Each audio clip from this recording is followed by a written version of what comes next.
everyone, welcome to this week's co-production between WION and Voice of America. I'm Susan Tehrani coming to you live from New York on this Friday. We begin with the second anniversary of Russia's full-scale invasion against Ukraine. The death in an Arctic prison camp of Russian opposition leader Alexei Navalny has put Russia in the center of American political discourse and has increased pressure on congressional Republicans to support Ukraine. Meanwhile, President Biden and his main challenger, former President Donald Trump, take opposing views heading into the November U.S. elections. VOA's Anita Powell reports from Washington. These two men have entered the chat about the U.S. presidential election. The death of opposition figure Alexei Navalny in a Russian prison has sharpened U.S. political rhetoric around Russian President Vladimir Putin and his invasion of Ukraine, exposing a clear divide between President Joe Biden and his top challenger for the job, Donald Trump. Biden has been quick to lay blame and threaten stiff sanctions over Navalny's death in an Arctic penal colony, which Russian officials attribute to sudden death syndrome. The fact of the matter is, Putin is responsible. Whether he ordered it or not, he is responsible for the circumstances that put that man in. And he is a reflection of who he is. And it just cannot be tolerated. I said there would be a price to pay. The Kremlin said the allegation is unfounded and insolent, and authorities have denied Navalny's mother access to his body. Trump and his Republican Party have taken a different line, with Trump saying he would not support NATO as strongly as Biden has. And in a recent event with Fox News, he cast himself as a victim of political persecution, like Navalny. And it's a horrible thing, but it's happening in our country too. We are turning into a communist country in many ways, and if you look at it, I'm the leading candidate. I get indicted. I never heard of being indicted before.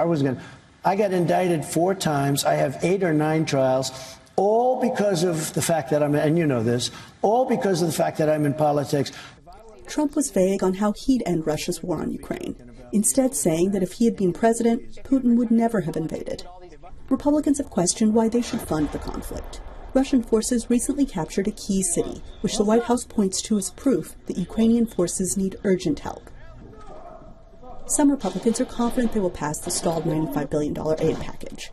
Most of it is for Ukraine. I think the slow response from Europe and the United States, of course that hurts Ukraine. And that's why we can't let this happen, why we're going to get something done. Meanwhile, the war has taken on greater significance. This has become about America. Will America continue to play the role of a power that keeps its promises, that respects its alliances, and that is capable of projecting strength? Or is America over as a serious power? That's the question now.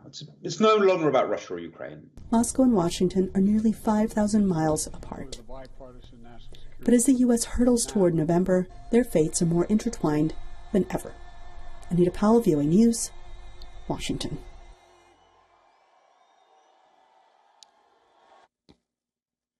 For more on this, we are being joined by VOA correspondent Jessica Stone. She's joining us live from the White House. Jessica, good to see you. VOA recently spoke to the U.S. ambassador to Ukraine about the impact the delay of funds from Washington is having. The House has yet to vote on a security package that includes $60 billion for Kyiv. How is she explaining this to Ukrainian officials? Yeah, our Eastern European Bureau Chief, Miroslava Gongadze, spoke with Bridget Brink, who is the U.S. ambassador to Ukraine. It is her job to really explain what's going on here in Washington and the paralysis that's taken over Congress with respect to sending more funds to Ukraine, to the Ukrainians themselves. But she does remain confident, according to what she told Gongadze, that funding will come through, because she says there is bipartisan support in both houses, in both parties, for that to happen. And she also points out to a Pew Research poll which shows that 73% of Americans do believe that the security of Ukrainians is tied to American national security. As to concerns over corruption, this is a frequent point we hear from especially House conservatives, raising the point, why should we send more funds from the United States to the Ukrainians when there is such a reputation and problem with corruption in the Ukrainian government? To that, she says, look, we have a third of my team devoted to oversight, and there are 3 inspector generals, she says, in the U.S. Embassy that are charged with keeping account of all of the funds and the arms going from the U.S. to Ukraine. Susan? And President Biden met with Alexei Navalny's wife, and now there is a row about his burial as well. Yeah, President Biden met in San Francisco, California, on the sidelines of some other events with the widow of Alexei Navalny, the the opposition leader in Russia who was found dead last week in an Arctic penal colony. Also met with his daughter Dasha and released this statement saying that he emphasized that Alexei's legacy will carry on through the people across Russia and around the world mourning his loss and fighting for freedom, democracy, and human rights. And he had affirmed the administration's position that it would release, which it has now done, 500 sanctions against Russian arms dealers and those that the U.S. believes are responsible for Alexei Navalny's death.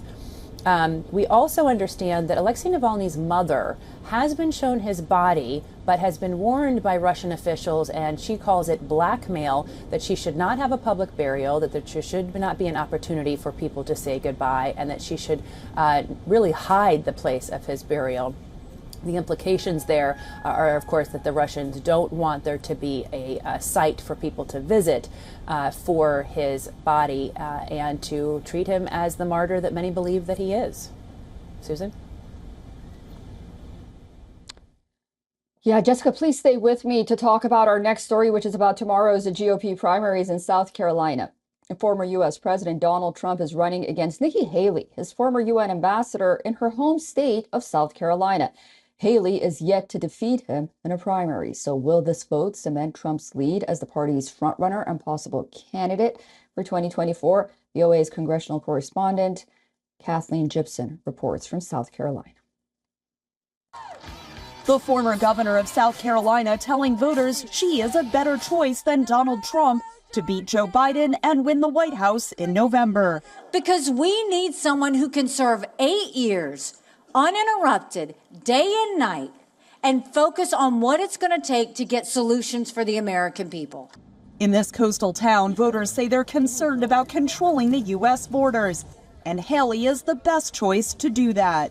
She understands our enemies and our allies, our foreign enemies and allies, and she probably would have the best chance at talking to the president of Mexico, or if he didn't want to negotiate with her, she just would know what to do to keep the immigrants out of our country. Haley, Trump's ambassador to the United Nations, said Trump is harming the United States on the world stage with his support for Vladimir Putin.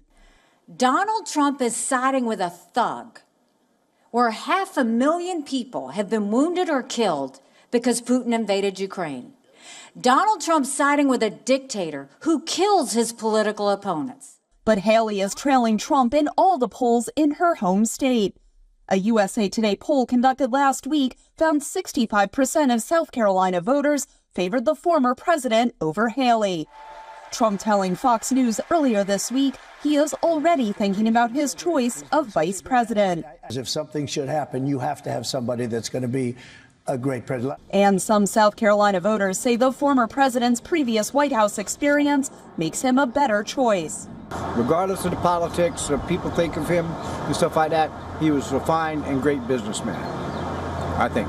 In business, you run a business, people will come back to your business. Haley is the only remaining alternative for Republican voters who are concerned about Trump's electability. Everyone thinks he's going to bring this change that he had the opportunity before and didn't really make any of the change, and he's also brought on new baggage. Haley has said she will continue running until Super Tuesday in March, when a diverse range of 15 U.S. states will vote on their choice for the Republican nominee. I don't think she'll back down. That would be really unfortunate if she did lose South Carolina, but I really believe she has a better opportunity in the fall to pull this off. South Carolina voters head to the polls on Saturday. Catherine Gibson, VOA News, Georgetown, South Carolina. And VOA's Jessica Stone is still live with us from the White House. Jessica, one of the things that will impact the results of this primary is what it's called an open primary. Can you talk about what that is and why is it so important in deciding the ultimate winner? Well, it's something that Nikki Haley's campaign is certainly counting on, bringing her more votes. And that is this. The open primary essentially means that you can be of any party and still vote in the Republican primary if you have not already voted and if you are of a Democratic or Independent or Republican party. So the only stipulation is you can't have already voted. And we know that only 4% of voters in South Carolina have already voted in the February 3rd Democratic primary, which of course elected Joe Biden as its candidate. Independents and Democrats represent a significant target for Nikki Haley's campaign because she's polling, according to that same USA Today poll you saw in the piece, 59% of voters who identify as liberal and moderate say that they would vote for Nikki Haley. And that poll also shows that Haley leads Trump in first-time voters. But overall, as you saw from that piece, Trump still leads Haley in all the polls by at least 20 points. Susan? Okay, and finally, Jessica, President Trump didn't campaign much in South Carolina ahead of Saturday's vote. What is his strategy? Yeah, he's treating this election like he's already got it in the bag. In fact, he will only be in the state later today when he goes to Rock Hill, South Carolina, to speak to voters in a rally. But for the most part, he's had his surrogates out on the trail. He's had Senator Tim Scott, who he's considering as a vice presidential possibility, out on the trail on his behalf. He's also had his daughter-in-law, Lara Trump, out on the trail. You see her in the pictures here at CPAC, which is a convention of conservative political activists and supporters. There's talk that we might see Donald Trump there on Saturday as opposed to seeing him in South Carolina. But he did participate in a taped town hall earlier this week in South Carolina in Greenfield, South Carolina, where he took questions from Fox News host Laura Ingraham about the future of his campaign and about what he would do in terms of picking vice presidents. As I said earlier, he is considering Tim Scott, but he's also considering Vivek Ramaswamy, an Indian American entrepreneur who also ran against him and is now backing the candidacy of Donald Trump for U.S. president. Susan? All right, great. Jessica Stone from the White House joining us live with all of those details. We'll be watching very closely for Saturday's primary. Jessica, have a lovely weekend, and thank you so much for joining us. You bet.